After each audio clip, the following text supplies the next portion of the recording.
Salut à tous et merci de nous rejoindre pour une nouvelle présentation.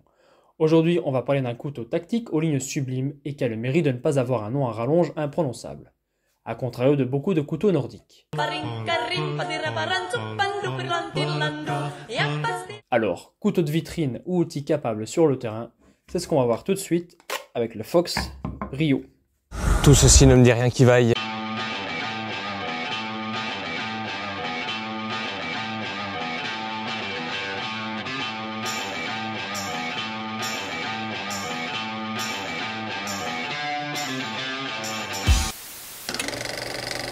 Pour commencer, parlons de l'origine de ce couteau. Comme on peut le lire sur la lame, il a été conçu par BlackRock. Non, pas le fonds d'investissement BlackRock qui en passant détient la moitié du monde. Mais bref, c'est pas le sujet. Donc ici, on parle de BlackRock, une marque de couteaux custom gérée par monsieur Ken Vikite. Il fait des couteaux simplement magnifiques avec des effets dits toxifiés qui raviront le néandertalien fan de silex qui sommeille en vous. Et puis pour la réalisation, ils ont eu l'intelligence de faire appel à Fox, comme beaucoup d'autres d'ailleurs. Pour les influences du design, évidemment on retrouve les lignes des tantos japonais traditionnels, mais avec un aspect moderne, voire futuriste ou cyberpunk. Enfin voilà, c'est le genre de couteau qui donne envie avant tout pour son look plutôt que pour le reste, et selon moi, bon, il n'y a rien de mal à ça.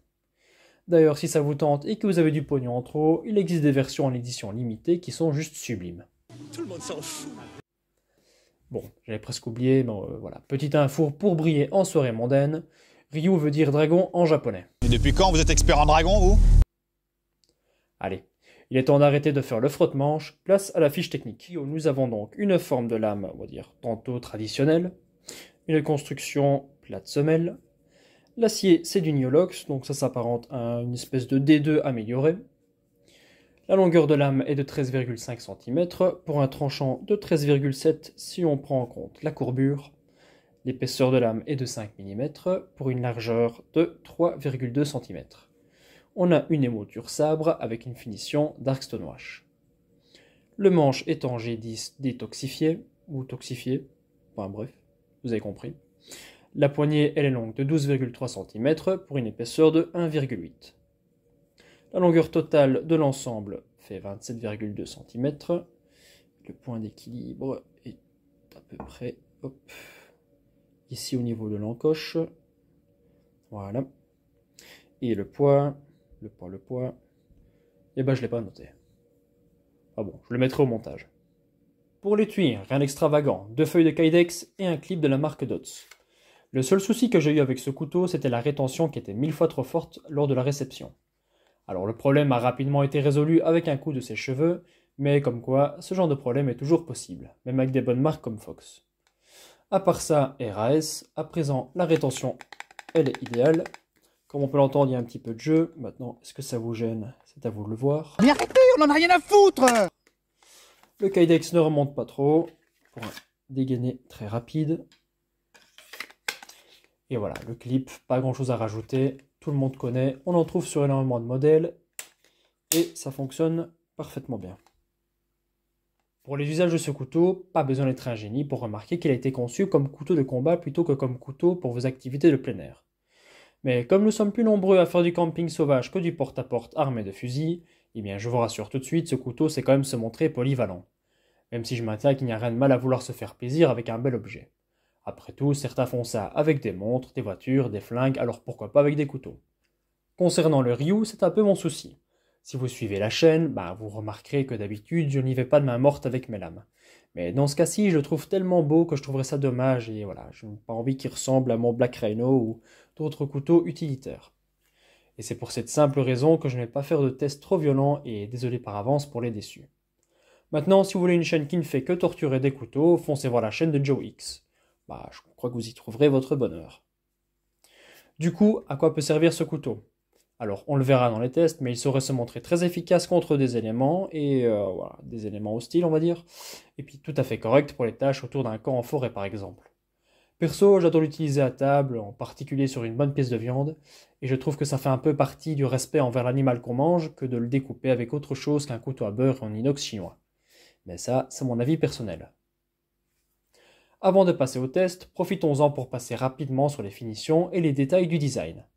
Évidemment, on a un usinage parfait, habituel de chez Fox. Les lignes sont propres et symétriques. Les arêtes sont chanfreinées et arrondies. Je veux dire que l'acier Niolox était remarquablement tranchant en sortie de boîte, et jusqu'à présent, le revêtement Darkstone Wash a bien tenu le coup. L'ajustement des plaquettes en G10 est irréprochable, le manche est globalement confortable. Au niveau esthétique comme pratique, eh bien, j'aime beaucoup l'effet toxifié du G10, avec tous ses reliefs. Je le trouve moins agressif et plus réussi que sur beaucoup de couteaux tops par exemple, avec leur Rocky Mountain Thread, qui a tendance un petit peu à abîmer les mains. Alors les deux encoches pour doigts, elles ne gênent pas du tout la prise en main, ce que je craignais un peu à la base. Au bout du manche, on trouve un large passant pour dragon, ou alors pour corde d'escalade, selon vos envies du jour. Et pour finir, on a un talon assez pointu pour briser une vitre, ou la five d'un faquin, mais qui ne vous gênera pas pour autant lors du port. Et voilà, je peux facilement dire que c'est un de mes plus beaux couteaux, et j'en profite aussi pour dire qu'il existe en couleur beige, avec un manche en micarta, que je trouve aussi vraiment à tomber. Alors, est-ce que ce dragon vaut-il plus qu'un attrape-poussière de vitrine ou est-il capable de plus sur le terrain? Et bien c'est ce qu'on va essayer de montrer un petit peu avec les petits tests. Allez.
Place au traditionnel verdict. Au vu des tests, je pense qu'on peut être d'accord sur le fait que ce ne soit pas le meilleur couteau de bushcraft, même si on s'y attendait un peu. Si c'est ce que vous cherchez d'ailleurs, il existe moult options, que ce soit chez les marques américaines, italiennes ou finlandaises. Niveau combatif, c'est sûr que ça a l'air de faire le travail, et concernant l'acier Niolox, que je ne connaissais pas auparavant, je dirais que la tenue de tranchant est franchement bonne, et il reste assez facile à retoucher. Je trouve que c'est un bon compromis du coup entre le classique des deux et les aciers inox plus haut de gamme on va dire.